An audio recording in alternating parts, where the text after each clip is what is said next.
भगवते पुरुषाय तुभ्यं सच्चिदानन्दरूपाय विश्वोत्पत्त्यादिहेतवे तापत्रयविनाशाय श्रीकृष्णाय वयं नमः।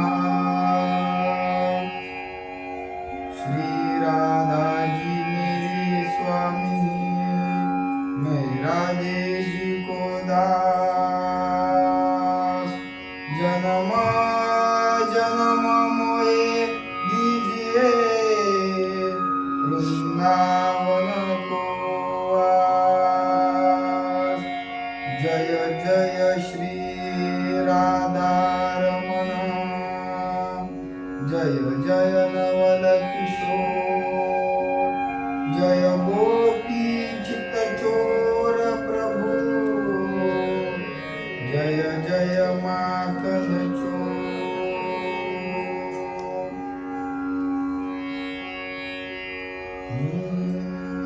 मधुदय सद्गुरु हे निकारी रस संसार गुरु, मनोनी विशेष त्यागरू एकावरी नमस्कार आता।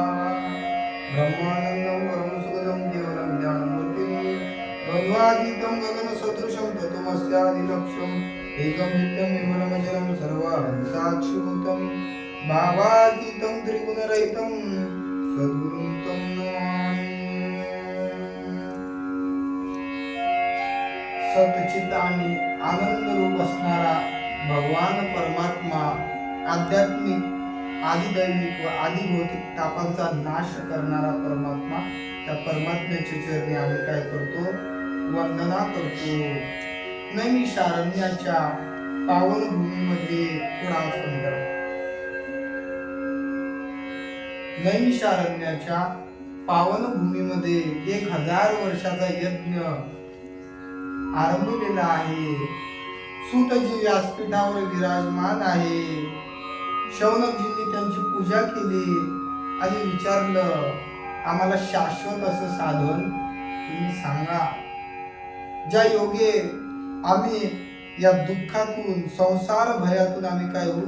मुक्त होऊ, दूर होऊ आणि परमतत्वाला प्राप्त होऊ, आमच्या जीवनामध्ये आनंद निर्माण व्हावा अशी आमची इच्छा आहे आणि तुम्ही आम्हाला त्याकरता शाश्वत असं साधन सांगा। त्यावेळेला सूतजी महाराजांनी भागवत कथा सांगायला आरंभ केलेला आहे। प्रसंग फारच सुंदर आहे। राजा परीक्षित आणि शुकाचार्यांचा संवाद आहे। सांगत असताना सांगितलं की नारदजींनी एक आश्चर्य बघितलं। नारदजी दुःखी आहे। तिथून पुढे सांगतोय सांगितलेला प्रसंग। नारदजी दुःखी आहे। कोणाच्या दुःखाने? संत महात्मे जीवाच्या दुःखाने दुःखी होतात। जो दुसऱ्याच्या सुखाने दुःखी होतो तो सामान्य मनुष्य आहे। दुसऱ्याच्या सुखाने तो काय होतो? दुःखी होतो, सामान्य मनुष्य आहे। आणि दुसऱ्याच्या दुःखाने जो दुःखी होतो तो महापुरुष आहे, संत आहे। नारदजी दुःखी आहे। बद्रिकाश्रमाला 4 धामापैकी एक बद्रीनाथ, केदारनाथ, गंगोत्री आणि यमुनोत्री 4 धामापैकी बद्रीनाथ धाम आहे। बद्रीनारायण तिथे विराजमान आहे, साक्षात परमात्मा आहे। आणि फिरता फिरता त्या ठिकाणी आल्यानंतर भेट झाली। 2 संतांची भेट झाली। एक नारदजी आहे, तेही संत आहे, आणि संताधिक आहे, तेही संतच आहे। चेहरा पडलेला दिसला। साधूची साधूला झालेली भेट आहे। वैष्णवा संगती सुख वाटे जीवा, आणि कमी देवा काय नेने, गाये नाची उडे आपुलिया छंदे, मनाच्या आनंदे आवडीने। संतांचा महिमा तो बोलून सुंदर असा त्यांचा महिमा असतो। काही गोष्टी दुर्लभ असतात, त्यापैकी साधूची संगत मिळणे फार दुर्लभ आहे. सुभाषितकार सांगतात, चंदनम शीतलम लोके चंदनादपि चंद्रमा चंद्र चंदनयोर मध्ये शीतला साधू संगत. या जगामध्ये चंदन सर्वात जास्त शीतल आहे. उकडत्या तेलाच्या कढईमध्ये एक थेंब चंदनाचा टाकला तर ते शांत होतं. एवढा चंदनाचा महिमा आहे. चंदन सहज त्याच्या स्पर्शाने दुसऱ्याला सुगंधित करत असतं, शांत करत असतं.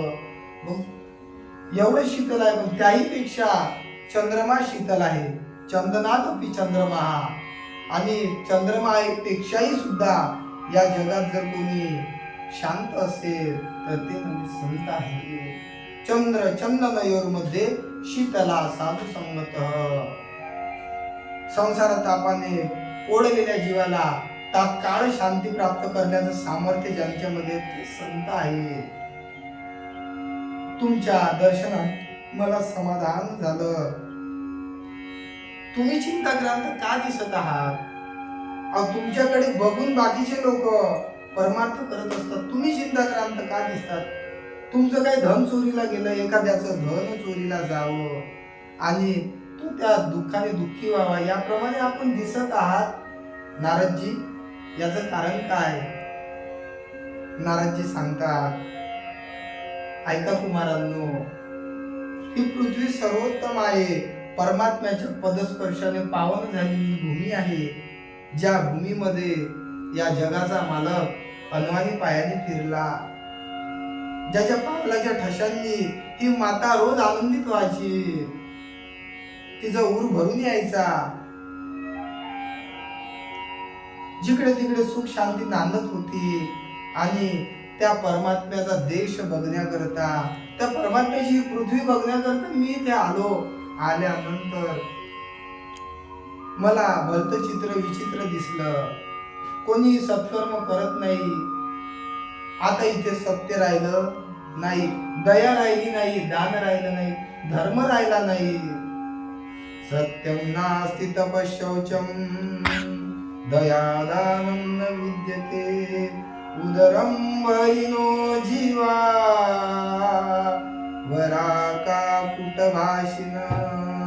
सत्य राहिलं नाही, पवित्रता राहिली नाही, दया राहिली नाही. लोक कन्या विक्रय करू लागले.